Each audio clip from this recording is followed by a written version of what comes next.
Le cedo la palabra al doctor Hicks, quien nos va a hablar de la terapia dual. Doctor Hicks, gracias.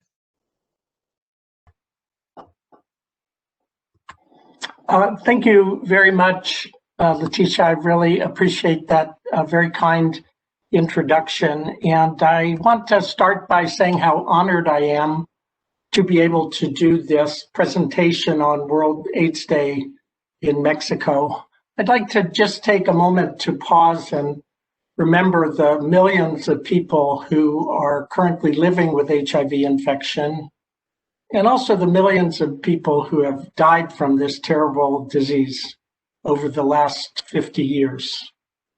The first patient I ever saw with HIV was in 1980, when I was an intern working in the emergency room at San Francisco General Hospital. And I've been engaged in one fashion or another with HIV care for the last 40 plus years. In 1996, 25 years ago, it became clear that using a combination of 3 antiretroviral agents allowed us to control HIV replication and to add many years of life to people living with HIV. And over the past 25 years, this 3-drug therapy has become the standard for HIV treatment. But in the last few years, the availability of improved drugs to treat HIV has allowed the idea that perhaps 2-drug antiretroviral therapy may be sufficient.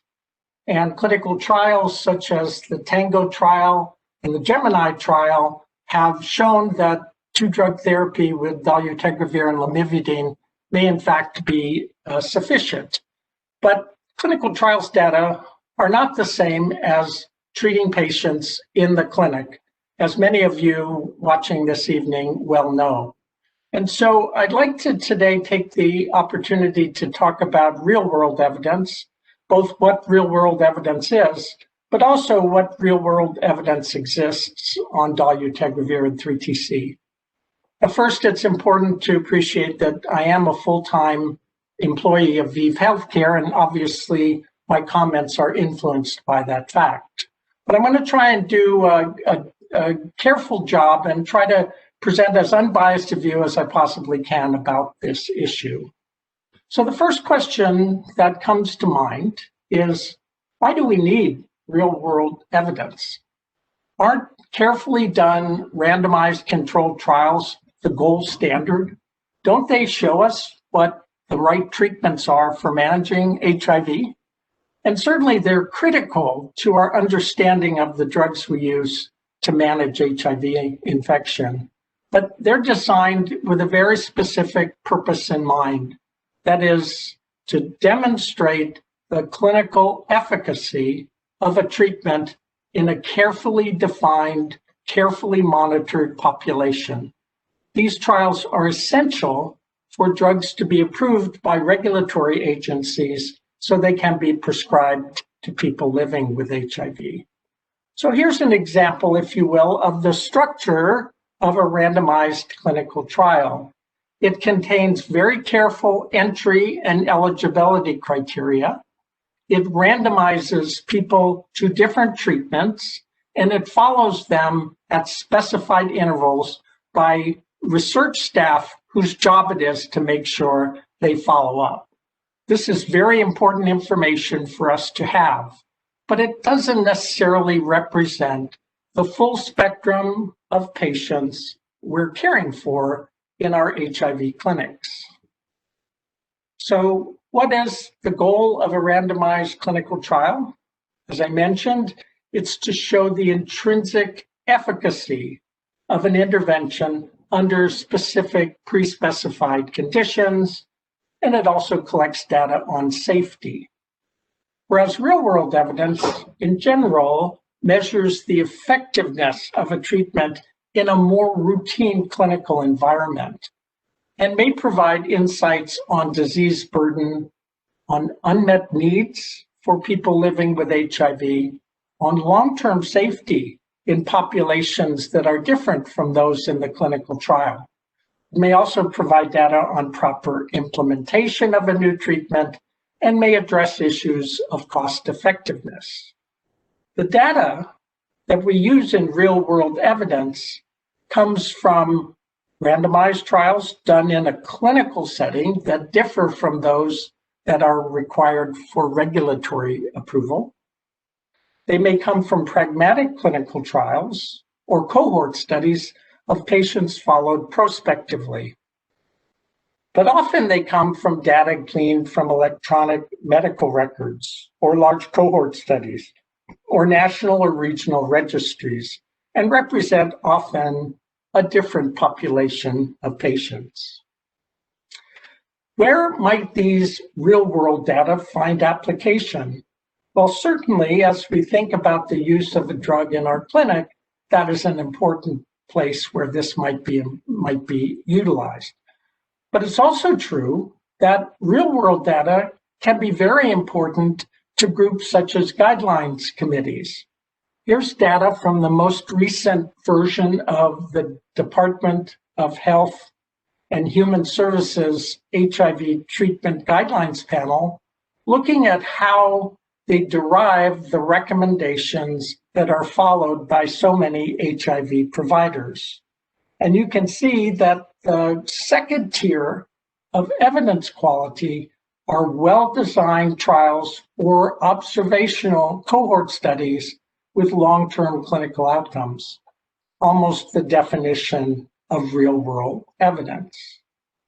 Now, I talked to one of my colleagues who is on the current panel to ask him what his idea was as regards what real-world evidence is and how it may be of value to persons on the panel.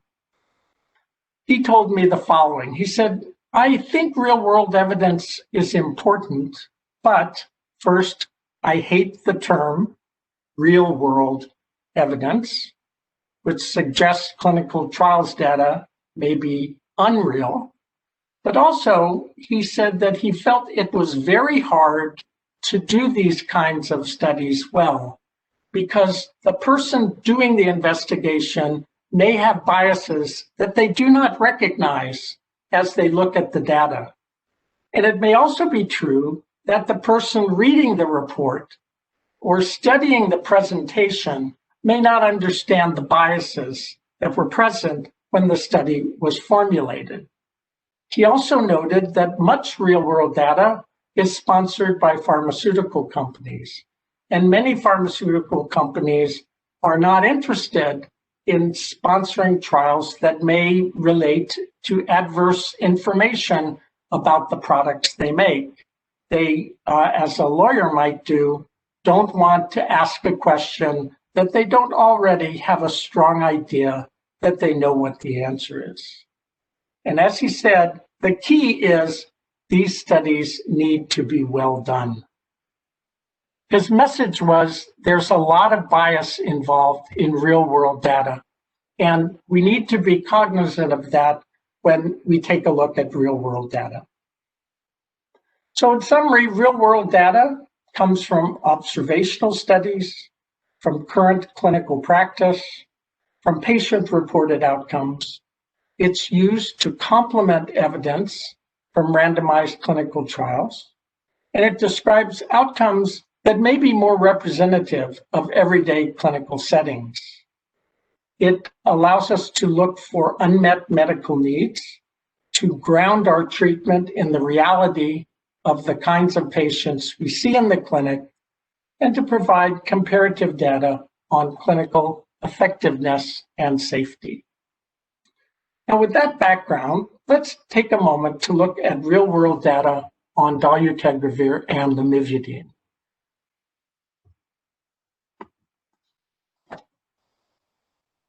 If we look at the real-world data that has been accumulated to date, we note that it goes back as far as 2016. In this slide, the rectangles that are light blue represent presented or published work about dolutegravir 3TC that have been released for public review. They include one trial in 2016 3 in 2017, and then the pace of research expanded.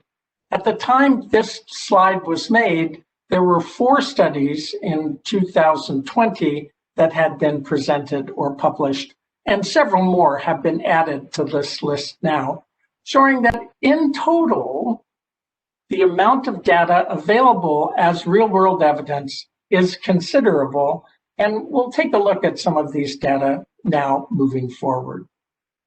First, we'll take a look at those real-world studies that actually were done as interventional clinical trials. And the first one is not a real-world study at all. It's TANGO, the trial of switch from persons on 3 drug regimens containing tenofovir alafenamide to either stay on that or to go on to dolutegravir 3TC. And you can see that the 48-week data showed that 93.2% of persons had maintained virologic suppression, and there were no resistance mutations among patients who did not remain suppressed. Subsequent analyses, ASPIRE, Lamidol, Dolulam, ARTPRO, showed similar rates of efficacy in prospectively followed clinical cohorts. Now, what about looking at the issue of resistance? Here's data from a large population involving, in some studies, as many as 556 patients, and in others as few as 6. And it looks at durations of follow-up that can go for more than 1 year, as long as 2 years in some instances. And it asks the question, is there evidence of failure with this 2-drug regimen with resistance? And you can see that in most instances, the results are similar to those seen in TANGO, with only 1 study showing more than a few patients failing with HIV resistance. Finally, the issue of treatment emergent resistance analyzed through a large compilation of studies, both clinical trials and real-world studies, shows how infrequent that event is. And of course, one of the early concerns about 2-drug therapy compared to 3-drug therapy was how many people would not be able to sustain viral suppression and how many of them would suffer viral resistance. And as is seen in this slide, that's been a very uncommon observation. Finally, adverse events. As we noted when we were talking about clinical trials, the population in clinical trials is very carefully selected. There are exclusions that eliminate many of the kinds of patients who might discontinue treatment because of adverse events. And as a result, most clinical trials have very few persons who discontinue therapy due to adverse events. It may be more worthwhile to look at the kinds of patients that you care for in your clinic, which include older patients, patients who have pre-existing conditions, who might not have been part of clinical trials, to see if there are significant differences in the proportion of persons who discontinue 2-drug therapy because of adverse events. And you can see in the clinical trials data, the proportion was up to 3.5%, as was seen in the TANGO trial in the first 48 weeks. In real-world data, the numbers are a little bit higher, but they're all less than 8% with follow-up periods that can extend to 2 years, as is seen in this group of 7 studies under the heading Real-World Studies. So that's a lot of data, and sometimes it's hard to look at individual studies and make sense of it all. Might we be able to combine all this information and look at it in a more combined way to see what the data shows us? At the virtual World AIDS Conference that was intended to be held in San Francisco and Oakland in July, a meta-analysis of data from real-world cohorts was combined to try to analyze this in a more comprehensive way. And Dr. Gulick will talk about some other information that was presented at this conference, but this is quite an up-to-date compilation since it was presented less than 6 months ago. When reviewing the availability of studies and ensuring that they had sufficient information to combine in the meta-analysis, a total of 12 trials involving more than 3,000 patients were examined and chosen to allow combination of the data in this meta-analysis. There was one study that was reported in treatment-naive patients. So that was not included in the meta-analysis since there's nothing else to combine it with. But the remainder of the studies were done in treatment-experienced patients and included a switch to the two-drug regimen. So these are the studies that are included in this meta-analysis. If you're someone who is familiar with modeling of data and meta-analyses, it's worth mentioning that the approach used was a so-called random effects approach. However, there will also be data presented using a fixed effects model. The data are displayed with these forest plots, also known as point and whisker plots. And you can see here that this is the analysis of viral suppression in the studies that were included in the meta-analysis. The squares represent the results from individual studies, and the whiskers represent the confidence intervals, 95% confidence intervals. And you can see that for the 48-week data, the overall rate exceeded 85% suppression, and at 96 weeks, it was 85.5%. So overall, virologic suppression, both at 48 weeks and 96 weeks, appeared to be good. What about the flip side of that, virologic failure? In the same kind of a display, we see the various results here, and note that viral failure at week 48 was identified in 1.3% of the persons in these studies, and at week 96, it was only 2%. So most of the people that did not have virologic success were actually people who had dropped out of follow-up, who didn't have data points at the time that was measured, or had other reasons for not contributing to the result. The proportion that were virologic failures was actually quite low. Next, let's look at discontinuation rates. Here we see that the discontinuation rates at week 48 and week 96 were 10 and 12%. Real world data, patients not staying on trials, staying in,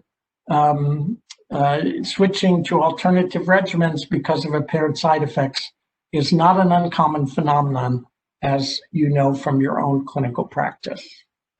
If we look at these data in a chart, it looks something like this. First, the viral suppression based on the FDA snapshot approach shows at week 48, 86% of persons are suppressed, and at week 96, it's 82%.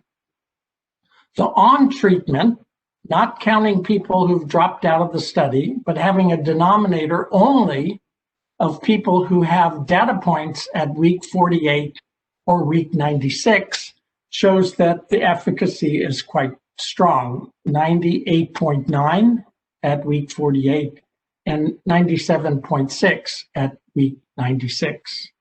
And as we noted, viral failure rates of 1 and 1.9% are consistent with that seen in clinical trials.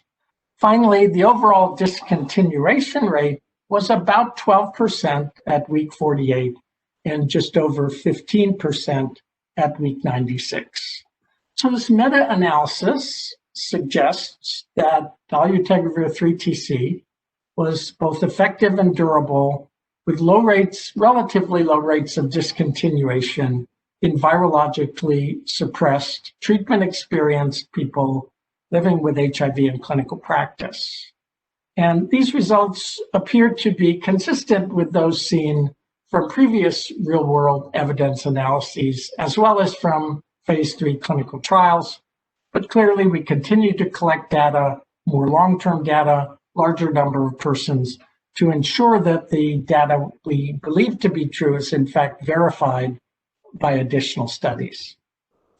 Finally, I'd like to cover one very recent study for two reasons. First, it's an excellent example of real-world data. Secondly, it's very up-to-date since it was presented at the HIV Drug Therapy Conference in Glasgow earlier this year, just 2 months ago, and it's a fairly large cohort. These data come from a number of clinics working together in the Federal Republic of Germany. The study is ongoing and is called the URBAN study.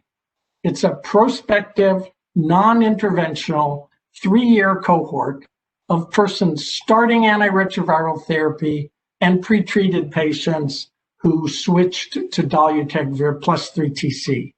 The choice of switching or initiating a 2-drug regimen was done in accordance with the labeling instructions, but also was done completely in the clinical decision-making of the healthcare provider. It was not mandated by any study.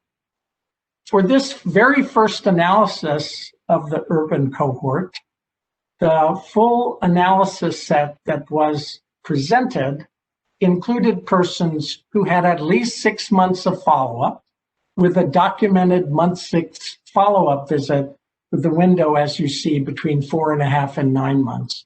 But it also included anyone who had prematurely discontinued the 2-drug regimen. In addition to the efficacy of the trial, also collected were patient-reported outcomes using the HIV symptom distress module or the treatment satisfaction survey.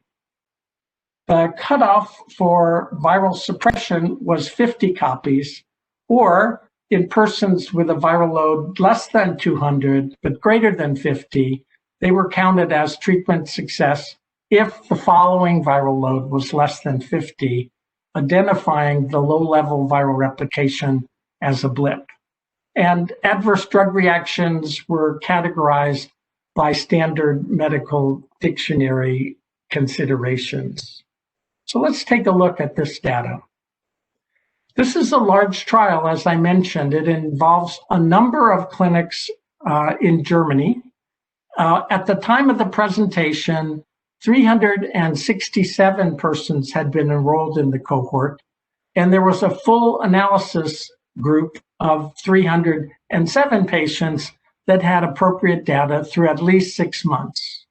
The vast majority of them were persons who switched to dolutegravir 3TC, and only about 8% were people who initiated dolutegravir 3TC. Now, as is unfortunately the case in many clinical studies, the majority of patients were men, 93%. So the data available on women is limited by the small numbers. In contrast to the TANGO trial, where persons were on their initial regimen or had only one previous switch not related to virologic failure, in the URBAN trial, about a third of the patients had actually been on more than 3 antiretroviral regimens previously. And not all of them had virologic suppression at the time of the switch, about 96%. Among treatment-naive patients, the pre-treatment viral load was around 37,000 copies. The first question they asked was, if people start on this or switch to this, do they continue to take it for an extended period of time, or do they make a rapid switch because of intolerance, because of virologic problems, or other issues? Their estimation over 6 months was that 95% of the persons who initiated therapy with dolutegravir 3TC remained on the regimen, with 5% discontinuing for a variety of reasons. That represents 15 of the 307 patients for whom data were available. The most common reason were adverse drug reactions. There were 2 persons who were discontinued because of virologic failure, a term that was extracted from the medical record and was presumed to be a definition by the provider, not necessarily a study definition. In the one patient in whom resistance testing was done, there were no resistance mutations identified. In the other patient, an integrase resistance test was not performed. One patient withdrew consent, another chose to get off, and finally a third had their doctor choose to take them out of the trial. Adverse event data, 22 adverse events in 17 patients. Remember, this is out of 307 patients. So the proportion of adverse events is relatively low. There were no serious adverse events reported. And in 10 patients, the adverse events led to discontinuation of the regimen, with the most common cause being depression in 3 patients, or 1% of the cohort. There was weight gain in the population. In people who were treatment naive, at the end of 6 months, the median weight change was 2 kilograms, while in those who were switching to dolutegravir 3TC, the increase was 1 kilogram. There were no discontinuations due to weight gain in this group. Now, what about effectiveness? Remember, we said clinical trials represent the efficacy of a regimen in a carefully defined population. What about the effectiveness of this treatment in this large clinical population from a variety of different clinics? You can see here that at 6 months, among persons who switched, those who were pre-treated, 232 out of 248, or 94%, had sustained virologic suppression. Among the 21 persons who initiated dolutegravir 3TC as their first regimen, 19 or 90% achieved virologic suppression. And you can see that there is one patient in this initial group who had a viral load greater than 200 copies, while there were no persons in the treatment experienced population who switched who had a viral load greater than 200. There was, however, that one discontinuation due to virologic failure per the investigator's discretion, and you see a small smattering of discontinuations due to adverse drug events or being lost to follow-up. Now, what about the patient-reported outcomes? Here we see the results from both the HIV symptom distress module and the HIV treatment satisfaction testing. The symptom distress module in pre-treated patients showed a reduction in the amount of symptom distress of about 3.1 units, with an interquartile range of -8 to +1, a value that was significant in indicating less symptom distress in the people who switched to dolutegravir 3TC compared to what they reported prior to the switch. In treatment-naive patients, the number is larger, representing 4.6, but because the number is only 25 in total, that does not reach statistical significance. But I think it's fair to say that either initiating dolutegravir 3TC or switching to dolutegravir 3TC was associated with a reduction in symptoms probably related to being HIV positive. What about treatment satisfaction? This is, of course, only applicable to those who are already on treatment. And you can see that there is an improvement in the score from 53.4 before the switch to 56 after the switch, a significant improvement in satisfaction with their regimen after going from a previous regimen to the two-drug dolutegravir 3TC combination. The treatment satisfaction overall in the treatment-naive patients was also high, 54.6. So the authors of this study concluded that dolutegravir 3TC showed a high level of acceptance in treatment-naive and pre-treatment patients with persistence on therapy of 95% through the first 6 months in a variety of different clinical settings in Germany. The viral suppression rates with this regimen at the 6-month mark were 90% in a small number of treatment-naive patients and 94% in the population of patients who switched to dolutegravir 3TC. And as we just noted, these patients reported improvements in symptom distress and treatment satisfaction over the first months of treatment. Now, critically, this is only 6 months of follow-up. This is actually earlier than most clinical trials report results. So I think the strength of this is the size of the cohort and the carefulness with which the data was obtained. But I think it will be important for us to look for longer-term follow-up in the urban cohort as time goes on. Well, let me summarize then what we've talked about as relates to real-world evidence for dolutegravir 3TC.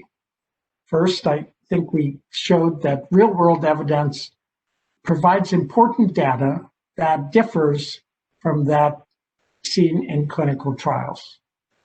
It measures effectiveness in actual clinical settings versus the efficacy of a particular treatment in a carefully described setting as we see in clinical trials. The populations of persons living with HIV included in real-world evidence have very few inclusion and exclusion criteria, and so they capture the value of a particular regimen in a broader population of people living with HIV. And also importantly, this is data collected in a real clinic, not by a careful, independent, separate research staff, which I think adds some validity to the results that are being seen. We've seen that real-world evidence can be important in the establishment of HIV treatment guidelines, that the real-world evidence for dolutegravir 3TC is currently extensive, but is also growing and will become larger as time goes on, as additional studies, both those sponsored by ViiV Healthcare and those done independently by investigators, accumulate. To date, the real-world evidence aligns well with the clinical trials data, particularly in the switch setting. And obviously, real-world evidence will continue to accrue and will hopefully be useful in confirming the role of dolutegravir 3TC as an important option in the treatment of people living with HIV. Well, as I mentioned at the start, I'm honored to be able to have given this presentation today. I think it is a demonstration of your commitment to excellent care of people living with HIV that you would give of your free time on December 1st, 2020, when so many other things are going on, to hopefully receive information that will allow you to optimize the care of people living with HIV in your own clinical setting. And I would like to thank you so much for joining us today. Thank you.